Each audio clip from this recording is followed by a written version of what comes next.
Hi గారు, welcome to our channel. ప్రస్తుతం మనతో పాటు దాము బాలాజీ గారు సీనియర్ జర్నలిస్ట్ ఉన్నారు. వారితో ఒకసారి మాట్లాడదాం. నమస్కారం సార్. సార్, నాగబాబు గారికి టీడీపీ వర్మ కౌంటర్ ఇచ్చారని చెప్పేసి అంటున్నారు సార్. అంటే పిఠాపురంలో పవన్ కళ్యాణ్ గారు గెలవడానికి ప్రధాన కారణం పవన్ కళ్యాణ్ గారు, పిఠాపురం ప్రజలు తప్పితే మరి ఇంకెవరు కాదని చెప్పేసి నాగబాబు గారు అన్నారు కదా. ఆంధ్రప్రదేశ్లో కూటమి టీడీపీ గెలవడానికి లోకేష్ గారు పాదయాత్ర తప్పితే మరేదే కారణం కాదని చెప్పేసి ఇటు వర్మ గారు అనడం, ఇప్పుడు కౌంటర్ ఇచ్చినట్టే అని చెప్పేసి కూడా మాట్లాడుతున్నారు.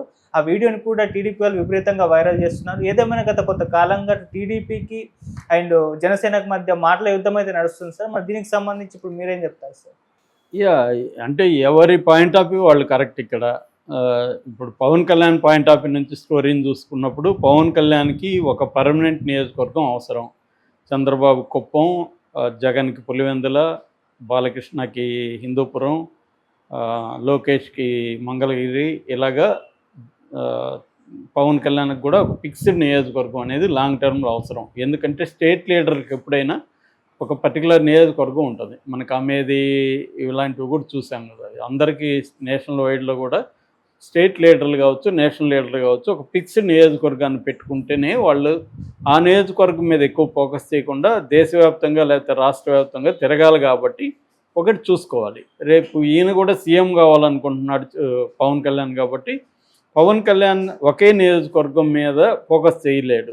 అంటే మారుతూ ఉన్నాయనుకో, ఆయన మళ్ళీ ఫోకస్ చేయాలి. అట్లా కాకుండా ఒక నియోజకవర్గాన్ని ఫిక్స్ చేసుకుని అక్కడ డెవలప్మెంట్ యాక్టివిటీలు బాగా చేస్తే ప్రజల్లో మంచి పేరు తెచ్చుకుంటే వాళ్ళు ప్రతిసారి గెలిపిస్తూ వస్తారు. గత 30 ఏళ్ళుగా కుప్పం ప్రజలు చంద్రబాబును గెలిపిస్తున్నారు. అట్లాగే పులివెందుల వాళ్ళు వైఎస్ఆర్ ఫ్యామిలీని గెలిపిస్తున్నారు. ఇలాగా ఒక నియోజకవర్గాన్ని ఎంచుకొని అక్కడ అన్ని రకాలుగా ప్రజలకి మేలు చేసి చేయడం అనేది పవన్ కళ్యాణ్కి కూడా ఉండే ప్లాన్. అదేమీ విచిత్రమైన ప్లాన్ కాదు, కొత్త ప్లాన్ కూడా కాదు.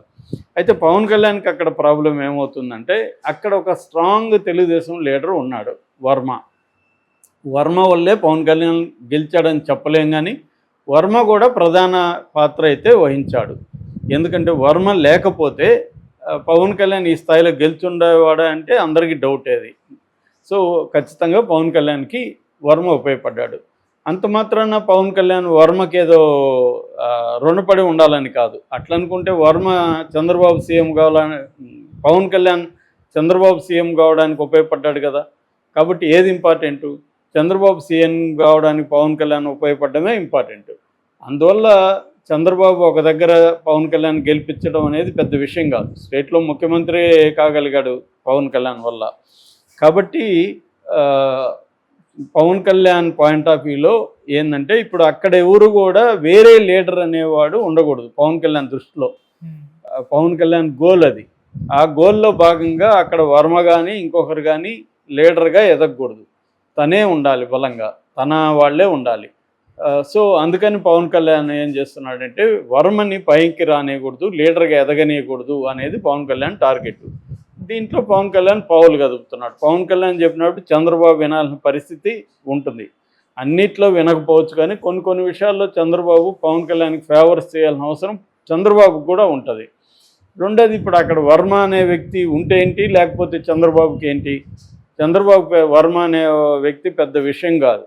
ఎందుకంటే గతంలో కూడా వర్మ బ్యాక్గ్రౌండ్ ఏంటి, 2009లో ఆయన తెలుగుదేశంలో చేరాడు. తెలుగుదేశంలో కంటెస్ట్ చేసి పిఠాపురంలో ఓడిపోయాడు వంగగీత దగ్గర. వంగగీత ప్రజారాజ్యం పార్టీలో ఉన్నింది. దాని తర్వాత ఆయనకి టికెట్ ఇవ్వలేదు 2014లో.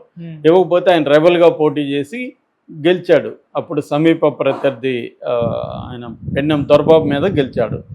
గెలిచిన తర్వాత ఆయన మళ్ళీ తెలుగుదేశానికి వస్తే వీళ్ళు ఆహ్వానించారు, తెలుగుదేశంలో వచ్చాడు. అప్పటి నుంచి కూడా 2014 గెలిచిన తర్వాత కూడా గట్టిగా ఆయన పనిచేశాడు. 2019 తర్వాత 19లో ఆయన ఓడిపోయాడు పెన్నెం దొరబాబు. ఎందుకంటే ఒక జగన్ వేవ్ వచ్చింది 19లో. ఆ వేవ్లో ఈయన కూడా తక్కువ మెజార్టీతోనే ఓడిపోయాడు. ఓడిపోయిన తర్వాత కూడా ఆయన గట్టిగా ప్రజల్లో పనిచేస్తున్నాడు. అందువల్ల తెలుగుదేశం అంటే వర్మ అంటే తెలుగుదేశం అనేది అక్కడ ఏర్పడింది. ఈ నేపథ్యంలో పవన్ కళ్యాణ్ ఆ నియోజకవర్గాన్ని ఎంచుకున్నప్పుడు చంద్రబాబు కూడా వర్మను పిలిచి బుజ్జగించాడు. నువ్వు త్యాగం చేయాలి, మనం రాష్ట్ర వ్యాప్తంగా తెలుగుదేశం పార్టీ బలపడాలంటే, మన అధికారంలో రావాలంటే ఆయన కోరుకున్న నియోజకవర్గంలో మనం గెలిపించాల్సిన బాధ్యత మనకు ఉంది అనేది చంద్రబాబు చెప్పడంతో అతను ఓకే అయ్యాడు. దాంతోపాటు చంద్రబాబు అతనికి ఎమ్మెల్సీ హామీ ఇచ్చాడనేది కూడా చెబుతారు. ఫస్ట్ ఎమ్మెల్సీ నీకే ఇస్తానని. అది పెద్ద విషయం కూడా కాదు. చంద్రబాబు అనుకుంటే ఎమ్మెల్సీగా వర్మకి ఇవ్వడం పెద్ద విషయం కాదు. కానీ ఇప్పుడు ఏమైంది, వర్మ కూడా పట్టుదలతో నిలబడి గెలిపించాడు పవన్ కళ్యాణ్ని. అందులో ఇదేం లేదు, సెకండ్ ఒపీనియన్ ఏం లేదు. కానీ ఇప్పుడు మారిపోయినాయి ఎవరి రోల్స్ వాళ్ళు. మళ్ళీ పవన్ కళ్యాణ్కి ఏమో వర్మ ఎదగకూడదు కాబట్టి పవన్ కళ్యాణ్ చెప్పినట్టు చంద్రబాబు వినాలి. చంద్రబాబుకి పవన్ కళ్యాణ్ ఏం చెప్పాడంటే తనకి ఎమ్మెల్సీ కానీ ఇంకోటి కానీ ఇవ్వద్దండి, అతన్ని వదిలేసేయండి అని చెప్పాడు. సో అది పవన్ కళ్యాణ్ పాయింట్ ఆఫ్ వ్యూలో కరెక్టే. అతని రాజకీయ వ్యూహాలలో భాగంగా అక్కడ ఎవరు కూడా లీడర్కి ఎదగకూడదు. అందుకని అక్కడ పెన్నెం దొరబాబుని వైసీపీ నుంచి తన పార్టీలోకి చేర్చుకున్నాడు. వంగ గీతను కూడా చేర్చుకునే కార్యక్రమంలో ఉన్నాడు. ఇప్పుడు ఏమైందంటే నాగబాబుకి ఎమ్మెల్సీ ఇప్పించాడు. నాగబాబు త్వరలో మంత్రి అయ్యే అవకాశం ఉంది. నాగబాబు ప్రధానంగా పిఠాపురం మీద దృష్టి పెట్టడం అనేది నాగబాబుకి ఇచ్చిన పనులలో ఒకటి. సో నాగబాబు ఇప్పుడు పిఠాపురం దృష్టి పెట్టాలి. సో ఇప్పుడు పవన్ కళ్యాణ్కైనా నాగబాబుకైనా గోల్ ఏంటి, వర్మని పొలిటికల్గా కిల్ చేసేయడం, వర్మని తగ్గించేసుకుంటూ రావాలి.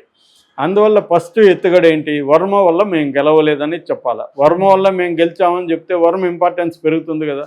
అందువల్ల వర్మవుడు కర్మ, ఎవడని అనుకుంటే వాడు కర్మ అన్నట్టుగా నాగబాబు మాట్లాడడం వెనకాల ఒక వ్యూహం ఉంది. అతనేది చాలామంది అనుకున్నట్టు నోటుతోలో ఇంకోటో కాదు, ఒక వ్యూహాత్మకంగానే నాగబాబు మాట్లాడాడు. అంటే పవన్ కళ్యాణ్ నాగబాబు డిస్కస్ చేసుకొని ఒక ప్లాన్ ప్రకారమే ఇక్కడ గెలవడానికి 2 ఫ్యాక్టరీలు ఉన్నాయి. ఒకటి పవన్ కళ్యాణ్ ఫ్యాక్టరు, రెండోది జనసేన ఫ్యాక్టరు. ఇంకెవరైనా దోహదం చేసినారు అని నమ్మితే వాళ్ళ కర్మ అని, అంటే దోహదం కూడా చేయలేదు గెలుపుకి ఈ 2 ఫ్యాక్టరీల కారణం అనేది క్లియర్గా చెప్పడం వెనక వర్మని తక్కువ చేయడం అన్న ఒక స్ట్రాటజీ నాగబాబు దీంట్లో కనపడుతుంది. అంతవరకే కాకుండా అక్కడి నుంచి పవన్ కళ్యాణ్ మాటల్లో అసలు 40 ఏళ్ల తెలుగుదేశాన్ని మేమే నిలబెట్టాం, మేము పడిపోయాం మళ్ళీ లేచాం, మనం నిలబడ్డమే కాకుండా 40 ఏళ్ల తెలుగుదేశాన్ని మనమే నిలబెట్టాం అనేది కూడా చెప్పాడు. అది కరెక్టే కావచ్చు. వాళ్ళు తెలుగుదేశం చెప్పినట్టు కాటాలో తూకం కోసం కొన్ని రాళ్ళు ఎక్స్ట్రా అవసరం అవుతుంది. అలాంటి వాడే పవన్ కళ్యాణ్, కానీ అతనే మొత్తం కాదు కదా అనేది వాళ్ళ థియరీ. మేబీ నేను కొంచెమే కానీ నేను లేకపోతే మీరు గెలవలేరు కదా అనేది ఇతని థియరీ. 2 కరెక్టే. కాకపోతే ఇక్కడ ఏంటంటే దేనికి ఎంత ఇంపార్టెన్స్ ఇవ్వాలనేది. సో ఏదేమైనా మైనర్ భాగస్వామి పవన్ కళ్యాణ్, అంతేగాని నేను ఈక్వల్ పార్ట్నర్ లాగా బిహేవ్ చేస్తానంటే కుదరదు. వీళ్ళు సింబాలిక్గా ఒప్పుకుంటారు కానీ రియల్ పవర్కి వచ్చేసరికి అది ఒప్పుకోరు. అందుకనే పవన్ కళ్యాణ్ చేతిలో రియల్ పవర్ లేదు. రియల్ పవర్ లోకేష్ చేతిలోనే ఉంది. లోకేషే రియల్ సీఎం లాగా బిహేవ్ చేస్తున్నాడు. ఈ క్రమంలో ఇప్పుడు వర్మ పరిస్థితి ఏంటి, వర్మ ఒక రకంగా బలైపోయాడు. ఒక రాజకీయ వ్యూహాలకి వర్మ బలైపోయాడు. సో వర్మకి ఇప్పుడు పొలిటికల్ కెరీర్ అనేది మటాష్ అయిపోయే క్రమంలో ఉంది. సో దీంతో మొన్న నాగబాబు వెళ్ళినప్పుడు కూడా తెలుగుదేశం వాళ్ళు వర్మ జై వర్మ అని మాట్లాడడం, దానికి కేసులు కూడా పెట్టించడం.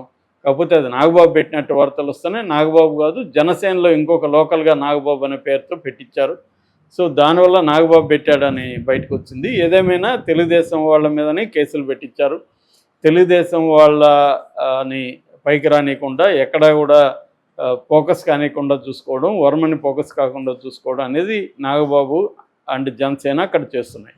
దీంతో వర్మ రీసెంట్గా ఒక పోస్ట్ పెట్టాడు. అదేంటంటే పిఠాపురంలో జనసేన గెలవడానికి ప్రధాన కారణం లోకేష్ యువగలం పాదయాత్ర, రాష్ట్ర వ్యాప్తంగా గెలవడానికి కూడా తెలుగుదేశం యువగలం పాదయాత్ర లోకేష్కే బాధ్యత అప్పగించాలి అనే విధంగా మాట్లాడాడు.